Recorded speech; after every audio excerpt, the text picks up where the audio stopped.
도반 여러분 반갑습니다. 오늘도 귀한 인연 속에서 함께 경전을 펼치게 된 것을 깊이 감사드립니다. 우리는 각자의 삶 속에서 바쁘게 흘러가지만 이 시간만큼은 잠시 걸음을 멈추고 마음의 거울을 닦는 시간입니다. 오늘 함께 공부할 가르침은 멀리 있는 이야기가 아니라 바로 지금 이 자리에서 우리가 어떻게 살아야 하는지를 비추는 등불과도 같습니다. 부처님의 가르침은 거창한 데 있지 않습니다. 누군가를 돕는 작은 마음, 흔들리는 마음을 다시 가라앉히는 노력, 그리고 다시 일어나려는 한 생각 속에 이미 담겨 있습니다. 오늘 우리가 나누는 중생을 성취하는 보살의 길, 그리고 개와 수행, 수기의 확신은 결국 하나의 이야기입니다. 남을 돕는 그 순간이 곧 나를 밝히는 길이며 바르게 살려는 그 마음이 곧 지혜의 씨앗이 됩니다. 이 시간, 지식으로만 머무는 공부가 아니라 마음에 새기고 삶으로 이어지는 살아있는 법문이 되기를 발언합니다. 모든 도반님들의 하루와 삶 속에 작은 깨달음의 빛이 조용히 번져가기를 바랍니다. 어느 날 한 수행자가 스승을 찾아와 물었습니다. 스님, 저는 경전을 열심히 읽고 기도도 하는데 왜 제 삶은 쉽게 변하지 않는 것입니까? 스승은 대답 대신 작은 그릇에 물을 가득 담아 내어 주었습니다. 그리고 말했습니다. 이 물 위에 달을 띄워 보아라. 수행자는 고개를 갸웃하며 그릇을 들고 이리저리 흔들었습니다. 하지만 물이 출렁이는 동안에는 달이 제대로 비치지 않았습니다. 스님, 달이 보이지 않습니다. 그러자 스승이 조용히 말했습니다. 그릇을 내려놓고 가만히 두어라. 잠시 후 물결이 잦아들자 맑은 물 위에 둥근 달이 또렷이 떠올랐습니다. 그때 스승이 말했습니다. 이것이 바로 수행이다. 개를 지켜 마음을 흐리지 않고 선정을 닦아 흔들림을 멈추면 지혜는 저절로 드러난다. 수행자는 고개를 끄덕였지만 여전히 한 가지 의문이 남아 있었습니다. 그렇다면 중생을 돕는 일은 언제 해야 합니까? 제 마음도 아직 완전하지 않은데요. 스승은 미소를 지으며 그를 데리고 마을로 내려갔습니다. 길가에는 무거운 짐을 들고 힘들어하는 노인이 있었습니다. 스승은 아무 말 없이 짐을 들어 함께 걸어주었습니다. 그 모습을 본 수행자도 뒤따라 도왔습니다. 일을 마치고 돌아오는 길, 스승이 물었습니다. 방금 무엇을 했느냐? 노인을 도왔습니다. 그때 내 마음은 어땠느냐? 잡생각이 사라지고 오직 도와야겠다는 마음뿐이었습니다. 스승이 고개를 끄덕였습니다. 그것이 바로 중생을 성취하는 보살행이다. 완전해진 뒤에 돕는 것이 아니라 돕는 그 순간에 마음이 맑아지는 것이다. 수행자는 그제야 깊이 깨달았습니다. 경전은 읽는 데서 끝나는 것이 아니라 보시와 행동, 그리고 한 생각의 실천 속에서 살아난다는 것을. 그날 밤, 그는 조용히 발언했습니다. 나는 오늘의 이 마음을 잊지 않겠습니다. 누군가를 돕는 이 길이 곧 부처의 길임을 믿겠습니다. 그 순간 아무도 보지 않았지만 그의 마음 속에는 이미 작은 수기가 내려지고 있었습니다. 옛날 한 마을에 늘 조용히 사는 한 불자가 있었습니다. 그는 특별히 눈에 띄는 수행을 하는 것도 아니고 큰 절을 세우거나 많은 재물을 쌓은 사람도 아니었습니다. 그런데 이상하게도 마을 사람들은 힘들 일이 생기면 그를 먼저 찾았습니다. 어느 날 한 젊은이가 찾아와 물었습니다. 어르신은 특별한 수행도 하지 않는 것 같은데 왜 사람들은 모두 어르신을 따르고 의지합니까? 그는 웃으며 말했습니다. 나는 특별한 것을 한 적이 없네. 다만 그때그때 필요한 일을 했을 뿐이지. 젊은이는 이해가 되지 않았습니다. 필요한 일이라니요? 그때 마침 허기진 아이 하나가 집 앞을 서성이고 있었습니다. 그는 말없이 부엌으로 들어가 따뜻한 밥을 한 그릇 내어 주었습니다. 이건 보시일세. 잠시 후 근심 가득한 얼굴의 이웃이 찾아왔습니다. 그는 그 사람의 이야기를 끝까지 들어주고 조용히 말했습니다. 지금의 고통도 지나가는 인연이니 너무 붙잡지 마시오. 이건 설법일세. 그리고 해가 저물 무렵 길에서 넘어진 노인을 부축해 집까지 데려다 주었습니다. 아무 말 없이 다만 함께 걸어 주었습니다. 이건 함께 행하는 것이지.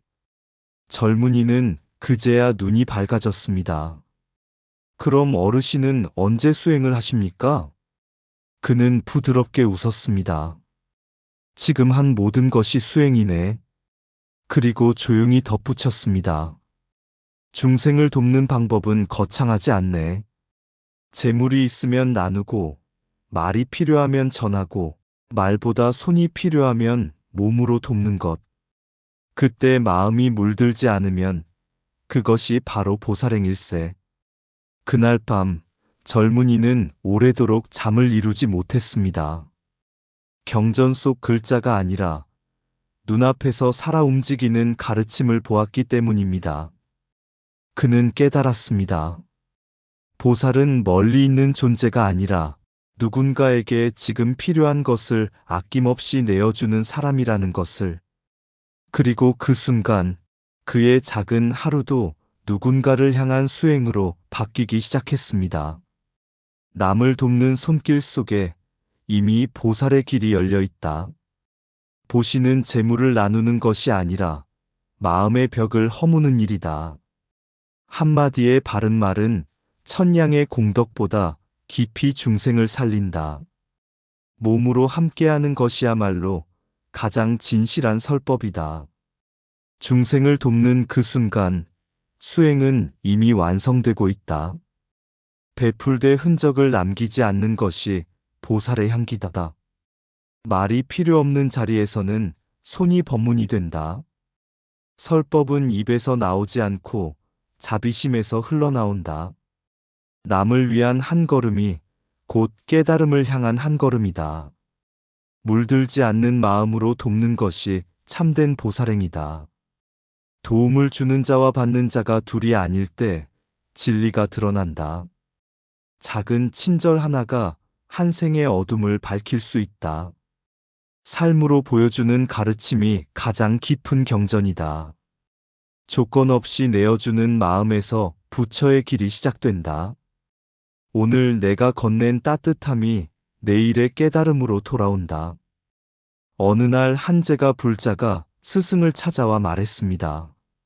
스님, 저는 경전도 읽고 기도도 하는데 마음이 늘 복잡하고 흔들립니다. 왜 저는 지혜가 생기지 않는 것입니까? 스승은 아무 말 없이 그를 데리고 절 뒤편 작은 연못으로 갔습니다. 그리고 막대기로 물을 휘저었습니다. 연못의 물은 금세 흐려지고 흙탕물이 되었습니다. 스승이 물었습니다. 지금 이 물에 달이 비치겠느냐? 아니옵니다. 너무 흐립니다. 스승은 다시 말했습니다. 그렇다면 이 물을 맑게 하려면 어떻게 해야겠느냐? 불자는 잠시 생각하다가 말했습니다. 가만히 두면 저절로 가라앉을 것입니다. 스승은 고개를 끄덕였습니다. 그렇다. 그것이 바로 수행이다. 그리고 조용히 덧붙였습니다. 먼저 물을 흐리지 않는 것이 계다. 흙탕물이 되지 않도록 스스로를 지키는 것. 그것이 오계와 보살계다. 불자는 다시 물었습니다. 그 다음은 무엇입니까? 이미 흐려진 물이라면 가만히 두어야 한다. 흔들지 않고 머무는 것. 그것이 곧 선정이다. 시간이 지나자 연못의 물은 서서히 맑아졌습니다. 그리고 그 위에 둥근 달이 또렷이 떠올랐습니다. 스승이 손가락으로 달을 가리켰습니다. 저 달이 바로 해다. 지혜는 만들어내는 것이 아니라 맑아진 마음 위에 저절로 드러나는 것이다. 불자는 깊이 고개를 숙였습니다. 그러나 한 가지가 더 궁금했습니다. 스님, 저는 옥에도 지키고 가끔 팔관제계도 하는데 그것만으로 충분합니까? 스승은 미소 지으며 말했습니다. 계율은 지키는 데서 끝나지 않는다. 그리고 길을 지나던 아이가 돌을 던져 연못에 물결을 일으키는 모습을 가리켰습니다. 눈으로 보고도 탐내지 않는 것, 귀로 듣고도 분별하지 않는 것, 마음이 일어나도 집착하지 않는 것. 이것이 바로 몸과 말과 뜻이 모두 맑아지는 보살계다. 불자는 그제야 알았습니다. 계율은 억지로 지키는 규칙이 아니라 마음을 흐리지 않기 위한 가장 깊은 자비라는 것을.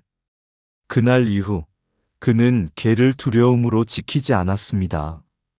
마음을 맑히기 위한 하나의 등불로 삼았습니다. 그리고 어느 날 문득 깨달았습니다.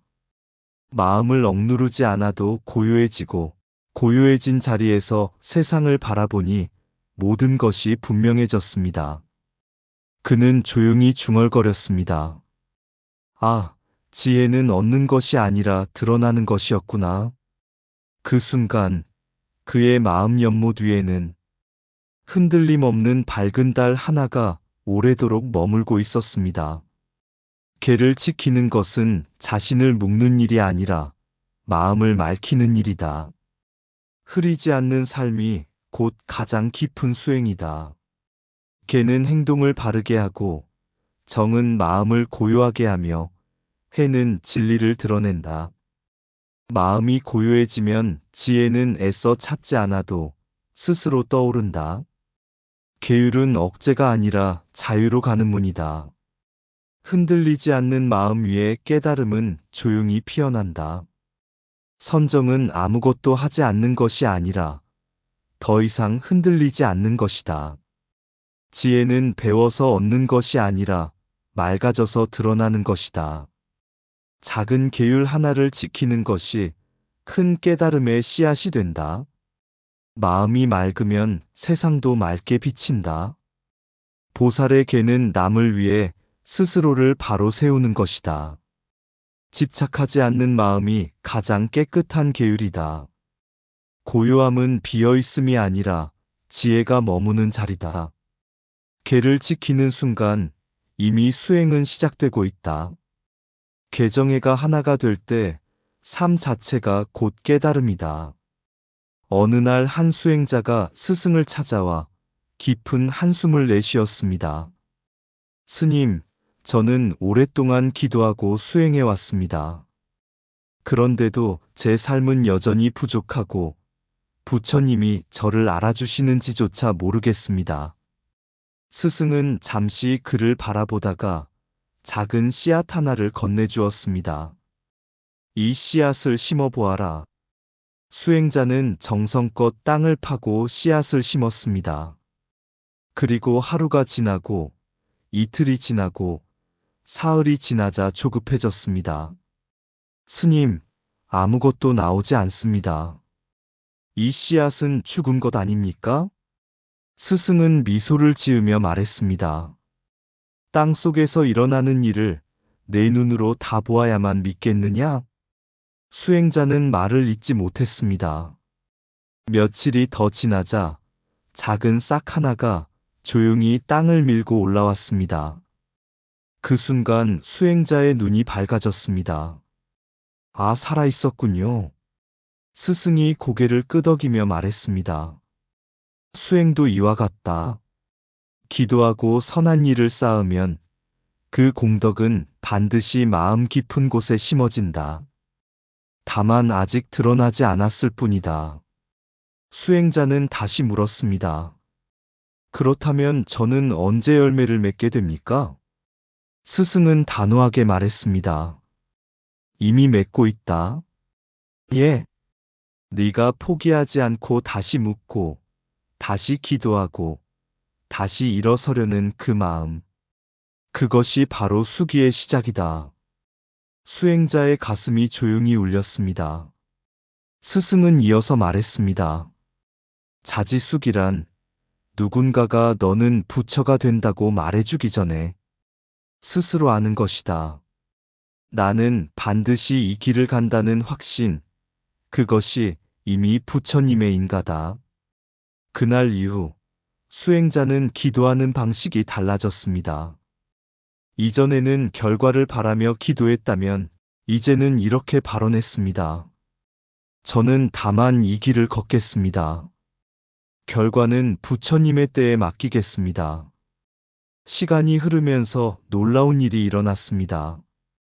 그가 애써 이루려 했던 일들이 하나둘 자연스럽게 풀리기 시작한 것입니다. 그는 깨달았습니다.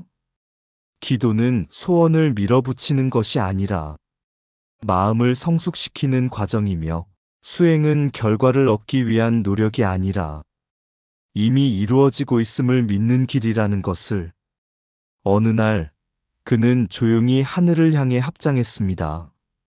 부처님, 저는 이제 압니다. 칭찬을 기다리는 것이 아니라 이미 그 길 위에 서 있다는 것을. 그 순간 아무 소리도 없었지만 그의 마음에는 분명한 울림이 있었습니다. 그래, 잘 가고 있다. 그것이 바로 말 없는 수기, 이미 내려진 확신의 인가였습니다. 보이지 않는 곳에서 이루어지는 것이 참된 수행이다. 기도는 결과를 얻는 행위가 아니라 마음을 익히는 과정이다. 확신하는 순간 이미 수기는 시작되었다. 부처님의 인가는 밖에서 오는 것이 아니라 마음에서 먼저 울린다. 포기하지 않는 마음이 곧 수기의 증거다. 수행은 이루기 위해 하는 것이 아니라 이미 이루어짐을 믿는 길이다. 한 번의 진실한 발언은 천 번의 흔들림을 이긴다. 씨앗은 침묵 속에서 자라듯 공덕도 보이지 않게 익어간다. 결과를 재촉하지 않는 마음에 가장 큰 열매가 맺힌다. 기도는 세상을 바꾸기보다 나를 바꾸는 힘이다. 스스로 믿는 마음이 부처님의 답이 된다.